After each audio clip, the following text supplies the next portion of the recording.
উচ্চারণ করত যা শুনলে আপনার গায়ের লোম দাঁড়িয়ে যাবে। তার জন্মের পর তার মা কিভাবে মারা গিয়েছিলেন সে এক অদ্ভুত ইতিহাস। একদিন আমাদের প্রিয় নবী হজরত মুহাম্মদ সাল্লাল্লাহু আলাইহি ওয়াসাল্লাম মসজিদে নববীতে মিম্বরে দাঁড়িয়ে সাহাবীদের উদ্দেশ্যে এক রহস্যময় কথা বললেন। তিনি ৩ বার উচ্চারণ করলেন, আজ কি মুক্তির দিন, আজ কি মুক্তির দিন, আজ কি মুক্তির দিন। সাহাবীরা ভয়ে স্তব্ধ হয়ে গেলেন। কি এই মুক্তির দিন? কেনই বা রাসূল সাল্লাল্লাহু আলাইহি ওয়াসাল্লাম এই কথাটি ৩ বার বললেন?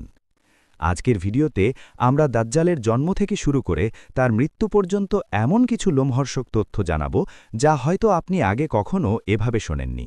তাই অনুরোধ থাকবে ইতিহাসের এই গুরুত্বপূর্ণ অধ্যায়টি জানতে ভিডিওটি শেষ পর্যন্ত আমাদের সাথেই থাকুন।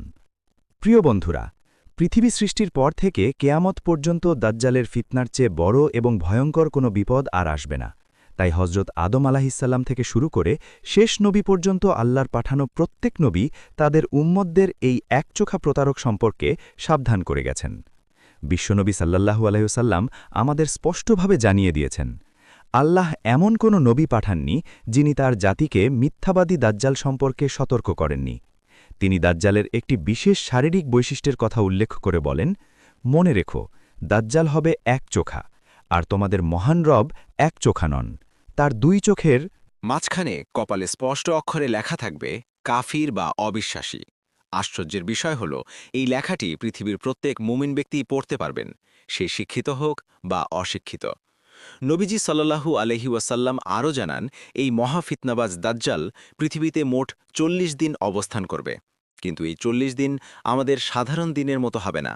এর ভয়াবহতা বোঝাতে গিয়ে রাসূল সাল্লাল্লাহু আলাইহি ওয়াসাল্লাম বলেন, তার প্রথম দিনটি হবে ১ বছরের সমান দীর্ঘ, দ্বিতীয় দিনটি হবে ১ মাসের সমান এবং তৃতীয় দিনটি হবে ১ সপ্তাহের সমান। আর বাকি দিনগুলো তোমাদের সাধারণ দিনের মতোই অতিবাহিত হবে। চিন্তা করুন, ১ বছরের সমান একটি দিন কতটা দুর্বিষহ হতে পারে। এবার আসা যাক দাজ্জালের জন্মবৃত্তান্তে। হাদিসের বর্ণনায় এসেছে এক অদ্ভুত দম্পতির কথা। দাজ্জালের পিতা এবং মাতা দীর্ঘ ৩০ বছর ধরে সন্তানহীন ছিলেন। তারা সন্তানের জন্য হাহাকার করতেন। দীর্ঘ ৩ দশক অপেক্ষার পর তাদের ঘরে জন্ম নেয় এক অদ্ভুত ও বিকট দর্শন পুত্র সন্তান। এই সন্তানটি ছিল পৃথিবীর জন্য সবচেয়ে ক্ষতিকর এবং তার দ্বারা উপকারের আশা ছিল শূন্যের কোঠায়। শিশুটির জন্মের পর দেখা গেল এক অস্বাভাবিক দৃশ্য। তার চোখ দুটি সবসময় বন্ধ থাকত, যেন সে গভীর ঘুমে আচ্ছন্ন, কিন্তু তার অন্তর বা কলব সব সময় জাগ্রত থাকত। দাজ্জালের পিতামাতার শারীরিক গঠনও ছিল বেশ অদ্ভুত। বর্ণনায় পাওয়া যায় তার পিতা ছিলেন অত্যন্ত লম্বা গড়নের, কিন্তু শরীরে মাংস ছিল খুব কম। তার নাকটি ছিল সাধারণ মানুষের মতো নয়, বরং পাখির ঠোঁটের মতো লম্বা ও বাঁকানো। অন্যদিকে তার মা ছিলেন ঠিক তার উল্টো। তিনি ছিলেন অত্যন্ত স্থূল বা মোটা শরীরের অধিকারী এবং তার হাতগুলো ছিল অস্বাভাবিকভাবে লম্বা। তার স্তন বা বক্ষ ছিল বেশ বড়। এই অদ্ভুত শিশুটি জন্মের পর দিনরাত শুধু ঘুমিয়েই থাকত। সে মায়ের দুধ পান করত না বললেই চলে। এর ফলে ঘটে এক মর্মান্তিক ঘটনা। শিশুটি দুধ পান না করায় তার মায়ের শরীরে অতিরিক্ত দুধ জমে বিষক্রিয়ার সৃষ্টি হয় এবং এই কারণেই তার মায়ের মৃত্যু হয়। মায়ের মৃত্যুর পর তার পিতা তাকে ছাগল ও গরুর দুধ খাইয়ে বড় করতে থাকেন।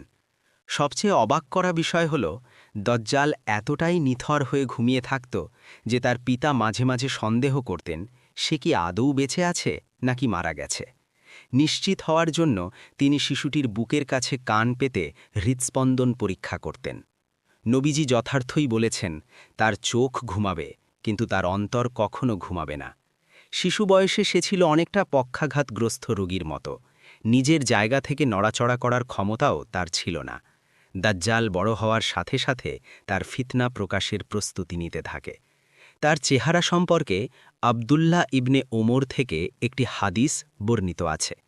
রাসূল সাল্লাল্লাহু আলাইহি ওয়াসাল্লাম একদিন স্বপ্নের কথা উল্লেখ করে বলেন, দাজ্জাল হবে স্থূল ও লালচে বর্ণের।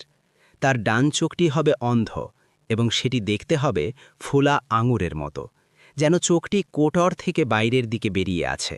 সে নিজেকে আল্লাহ বলে দাবি করবে এবং মানুষকে বিভ্রান্ত করতে এমন সব ভেলকিবাজি দেখাবে যা দেখে দুর্বল ঈমানের লোকেরা সহজেই ধোঁকা খেয়ে যাবে।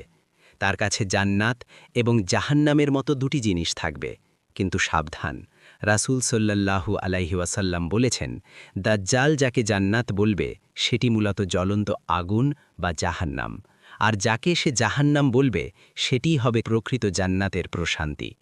আল্লাহ তাকে পরীক্ষা হিসেবে কিছু অতিপ্রাকৃত ক্ষমতা দেবেন। সে আকাশকে আদেশ দিলে আকাশ থেকে বৃষ্টি বর্ষিত হবে, মাটিকে আদেশ দিলে মাটি ফসল উৎপাদন করবে, এমনকি সে একজন মানুষকে হত্যা করে দ্বিখণ্ডিত করবে এবং দর্শকদের সামনে তাকে পুনরায় জীবিত করবে। করে তুলবে, তারপর দম্ভ করে বলবে, আল্লাহ ছাড়া কি এই কাজ কেউ করতে পারে? এই দৃশ্য দেখে অগণিত মানুষ তাকে প্রভু হিসেবে মেনে নিয়ে বেঈমান হয়ে যাবে। দাজ্জাল যখন আত্মপ্রকাশ করবে তখন তার প্রধান অনুসারীরা হবে ইহুদি জাতি। বিশেষ করে ইরানের ইস্পাহান নগরী থেকে ৭০,০০০ ইহুদি